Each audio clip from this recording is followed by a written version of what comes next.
आपके साथ है, इतना बोलता हूँ, अपनी जगह जाऊँ, जय जवान।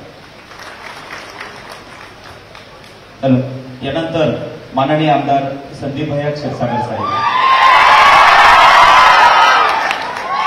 माननीय आमदार संदीप भैया क्षीरसागर साहेब यांना विनंती करतो आपण या व्यापक बैठकीला मार्गदर्शन करावे।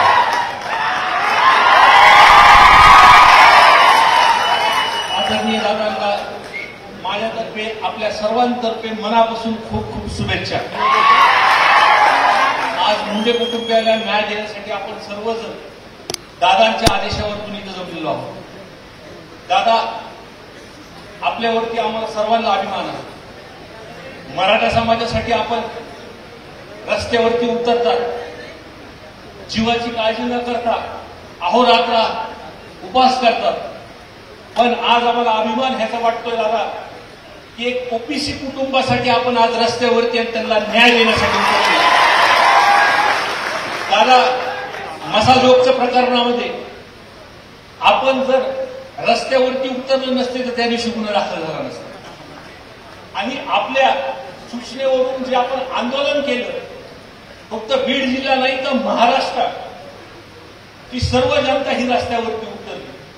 हे एकमेव उदाहरण असे दादा, आज सुद्धा आपण बैठक बोलवली तर इथं फक्त मराठा समाज तर आहेच, पण इतर समाज, मुस्लिम समाज, बौद्ध समाज, ओबीसी समाज, सर्व 18 पकड जातीचं मन सुद्धा दादा आपण जिंकलेलं आहे। मसाजोगच्या प्रकरणामध्ये दादा मी बोललो होतो की हे काही जातीपातीचं भांडण नाहीये, हे विचाराचा लढा आहे। न्याय देण्यासाठी आपण रस्त्यावरती उतरलोय, आणि जो व्यक्ती आहे हा वाल्मिक कराड, यांनी या जातीमध्ये, 2 जातीमध्ये जे भांडण लावले त्याला ठीक करण्यासाठी आपण सर्वजण नेहमीच रस्त्यावरती उतरतो। एकीकडं खरा प्रसंग झाल्यानंतर आंदोलन करावं लागतं दादा, आपल्याला रस्त्यावर उतरावं लागतं, लोकांना रस्त्यावर उतरावं लागतं। हे पहिलं आंदोलन असं करतो की त्याच्यामध्ये राजकारण नाही दादा, फक्त म्हणजे मी तर विरोधी पक्षातला आमदार आहे, पण प्रकाश दादा असतील, धसांना असतील किंवा भाजपचे अनेक आमदार असतील, या विषयामध्ये सभागृहामध्ये पहिल्यांदाच बोलताना दिसतं। वारंवार आपण सर्वांची भाषणं मी ऐकत होतो, शिवराजजी तुमचं ऐकलं, जी मनात तळमळ आहे, मी जे आधी ते सांगितलं की एखादी घटना खरी होऊन सुद्धा आंदोलन करावं लागतं। मुंडे कुटुंबियावरती 2-2 वर्ष झाले तरी गुन्हे दाखल होत नाही, तपास होत नाही, आणि एकीकडे लगेचच पुण्यावरती खोटा गुन्हा दाखल होतो। मसाजोगच्या प्रकरणामध्ये दादा मी संतोष अण्णा देशमुख यांच्या कुटुंबियासोबत रामकृष्ण बांगरांचा एक विषय मांडला होता, आपण सर्वांनी त्याला साथ दिली, आणि त्या कुटुंबावरती 2 खोटे 307 झाले होते, एक अॅट्रॉसिटी झाली होती आई वडिलांपासून, पण आपण सर्वांनी आंदोलन केलं म्हणून आज त्यांना सुद्धा ही निधी भेटली। आणि आज फक्त एवढेच प्रकरण परळीमध्ये नाहीये, आम्ही सुद्धा त्यांच्या कुटुंबाला भेटण्यासाठी सुप्रियाताई, रोहितला आम्ही गेलो होतो। दादा ते बोलताना एक गोष्ट तिथं असं बोलल्या आणि ते मनाला खूप लागलं की त्यांना जेव्हा न्याय भेटत नव्हता त्यांनी मनातून कळकळून ताईंनी सांगितलं की माझ्या मुलाने शपथ खाल्ली चितेवरती की जोपर्यंत मी मोठा झाल्यानंतर, जोपर्यंत मी माझ्या वडिलांच्या मारेकऱ्यांना मारणार नाही तोपर्यंत शांत बसणार नाही।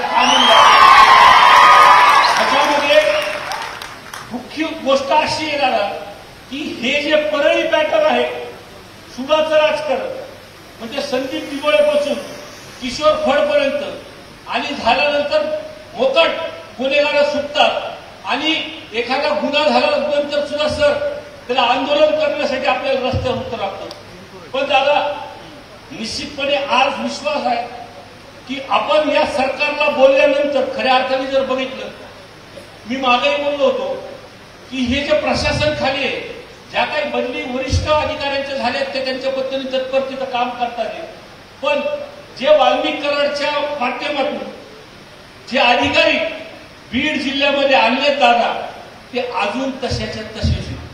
जर बिंदू नावलीचे विषय प्रकाश दादा, आम्ही आणि घसांनी अजितदादांकडे बैठक ह्या संदर्भातली घेतली होती, बिंदू नावलीचा विषय जर केला दादा तर ही खालची जी आव्हान जे वरती सरकारकडे जातात हे पूर्णपणे जी खरी परिस्थिती आहे. जेव्हा लोक आंदोलनासाठी उतरतात, आपण दरकाळी फोडतात दादा, मग त्या खऱ्या अर्थाने खरा आवाज तिथं वरती जातो. आणि भविष्यामध्ये दादा या कुटुंबाला आज खऱ्या अर्थाने आपण रस्त्यावर उतरल्यापासून आणि आपण सर्वजण उतरल्यापासून आम्हाला पूर्णपणे विश्वास आहे की या कुटुंबाला नक्कीच न्याय भेटेल. आणि दादा अजून एक गोष्ट मला या कार्यक्रमाच्या निमित्त सांगायची की खोटे गुन्हे जे दाखल होतात, जे मी मागा म्हणलो होतं रामकृष्ण बांगरचं, दादा या सर्व विषयावरती जे परळी पॅटर्नचा विषय म्हटलं होते ते प्रत्येक मतदारसंघामध्ये घुसतंय. माझे एक निकटवर्ती म्हणजे विजय पवार सरवरती एक गुन्हा दाखल झाला. दादा सगळ्यात आधी आमदार म्हणून मी विधानसभेच्या बाहेर तिथं सांगितलं ह्याच्यावरती एसआयटी दाखल करा. जर पीडितला खरंच त्रास झालाय, त्यांचं खरंच तिथं आहे तर पूर्णपणे तपास करा. दादा एसपीला मी रोज बोलत होतो आणि या विषयामध्ये बोलत असताना की जर त्याच्यामध्ये निघालं खरं तर तुमच्या पद्धतीने तिथं कारवाई करा. दादा माझी विनंती, आपला खूप मोठा आवाज आहे, आपण एकदा आवाज केल्यानंतर महाराष्ट्र पेटून मुक्त राहा.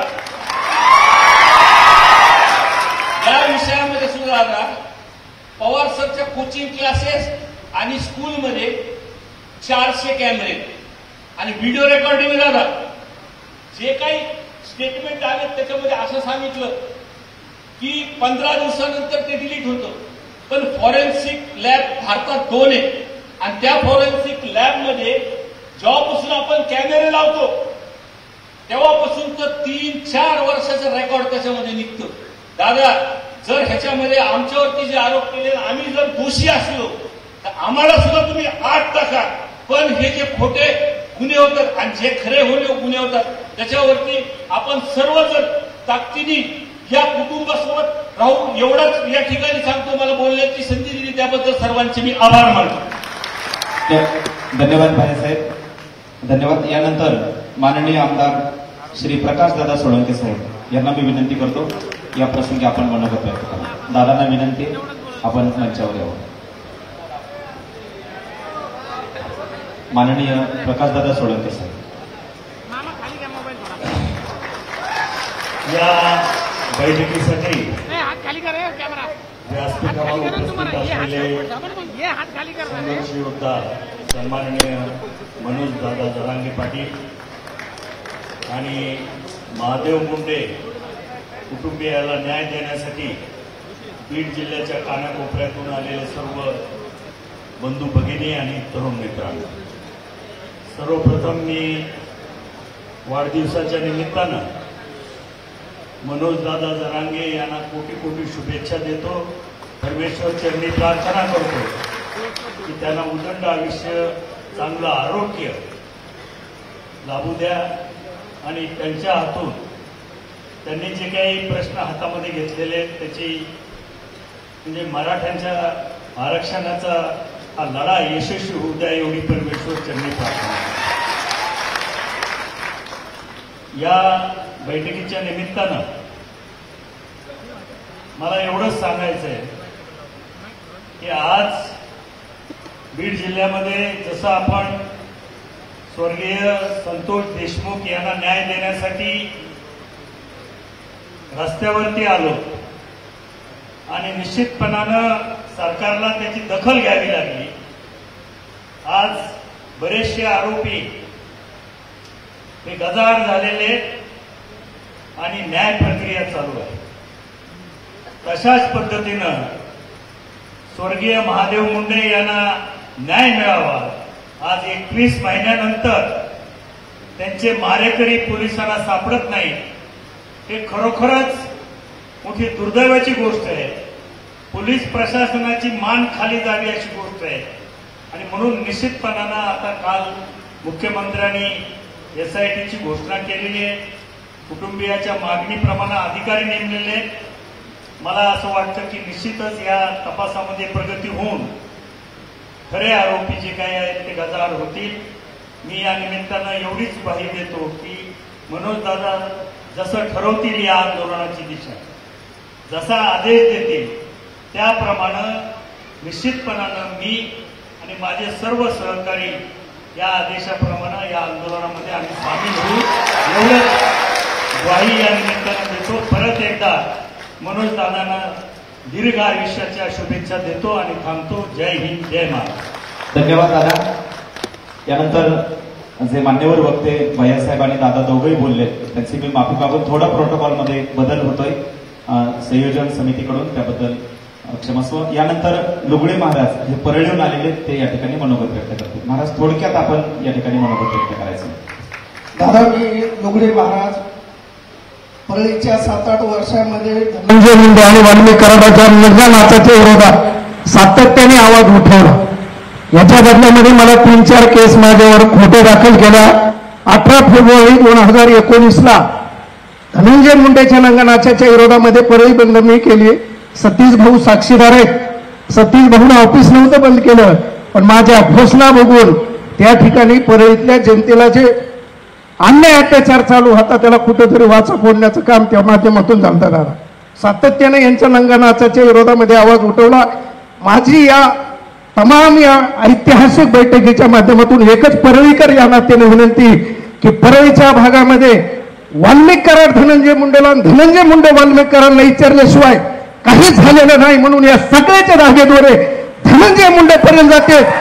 म्हणून याची सखोल चौकशी त्या ठिकाणी दादा आपल्या माध्यमातून व्हावी आणि आमच्या परळीचा जो नंगानाच, अन्याय, अत्याचार, भ्रष्टाचार जे चालू आहे ह्याला आमच्या परळीच्या लेखी बाळींना स्वतंत्रपणे जगण्याचा अधिकार दादा आपल्या माध्यमातून मिळावं, ह्याच्यासाठी आपण सातत्याने आवाज उठवून परळीमध्ये जे पोलीस प्रशासन आहे त्या सगळ्या पोलीस प्रशासनाच्या त्या माध्यमातून बदल्या करा, जेणेकरून आजही त्या ठिकाणी खोटे गुन्हे दाखल करणं, पोलिसांमार्फत पोलीस जसे काही वाल्मिक कराडचे खाजगी नोकर आहेत अशा पद्धतीचं त्या भागामध्ये दादा काम करतात. या ठिकाणी माझे तमाम लोकप्रतिनिधींना विनंती, राजकीय तडजोड न होता याचे सगळे दोघे धनंजय मुंडेपर्यंत पोहोचते.